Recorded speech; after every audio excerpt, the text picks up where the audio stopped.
psychomotricienne et je travaille dans une maison de retraite. On part du principe que si il y arrive quelque chose au niveau moteur, ça va avoir des conséquences sur le psychologique et inversement. Par exemple, quelqu'un qui fait une chute, il peut y avoir une conséquence motrice, un handicap. Suite à ça, il y a également des conséquences psychologiques qui vont être la peur de remarcher, la peur de chuter de nouveau.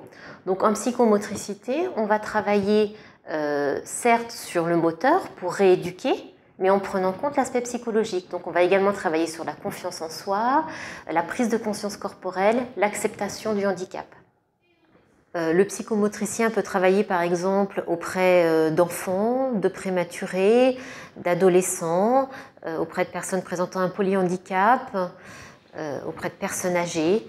On travaille beaucoup sur le redressement, sur la posture, avec une dame qui a des difficultés motrices, qui vient en fauteuil roulant et qui dans l'eau arrive à retrouver un plaisir corporel.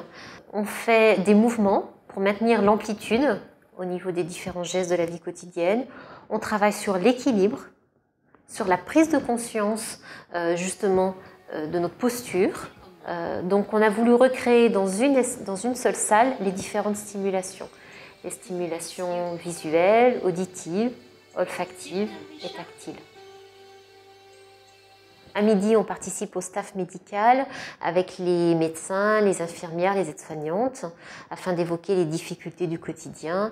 Et c'est également le moment où les médecins nous font des prescriptions de suivi. Après le baccalauréat, j'ai fait 2 années de prépa pour obtenir les concours d'entrée dans une école de psychomotricité, puis 3 années d'études qui comprenaient à la fois des cours théoriques, des cours pratiques et des stages. C'est un métier qui est en plein essor. Il y a de plus en plus de postes, de plus en plus de recherche de professionnels, surtout en gériatrie, mais également dans d'autres structures auprès d'enfants, de crèches ou autres. Un bon psychomotricien, c'est quelqu'un qui est créatif et qui a un sens de l'empathie. Quand on fait ce métier, on peut être que passionné, et donc quand on met un pied dedans, on n'en sort plus.